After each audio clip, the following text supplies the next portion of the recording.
সেটা এনেছেন কি? আমার দলের পক্ষ থেকে এরকম কোনো ধর্মভিত্তিক কোনো প্রশ্ন করা হয়নি। এক, দুই হচ্ছে এদের মিথ্যাচারটা কোথায়? ওরা যদি মুসলমান নিয়ে এত শুভেন্দুকারী বক্তব্য রাখে, তাহলে বলুন যে হিন্দুদেরকে এত কিছু ভরতে হবে না, মুসলমানদের বলতে হবে, লিখে দিক। যদি এত দম থাকে, শুভেন্দু অধিকারী তো মুসলমান নামটা নিলেন, উনি তো বললেন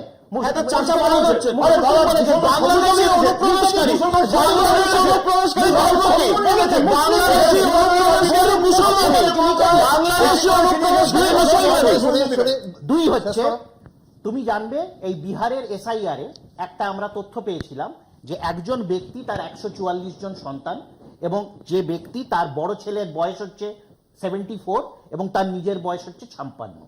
এই নিয়ে যখন ক্লারিফিকেশন চাওয়া হয় তখন বলা হয় যে এই ব্যক্তি হচ্ছে একটি মঠের তিনি প্রধান সন্ন্যাসী এবং বাকি যাদেরকে 144 জনকে দেখানো হয়েছে সেটা হচ্ছে সবাই তার শিষ্য এবং এটাই নাকি তাদের প্রথা যে শিষ্যকে তারা সন্তান হিসেবে দেখেন এবং বাকি শিষ্যরাও তাকে বাবা হিসেবে দেখে। ইলেকশন কমিশন এটাকে নোট নিচ্ছে, ইলেকশন কমিশনের কাছে এটা হচ্ছে অফিসিয়াল। তো তার মানে সে কি লিখবে সেখানে?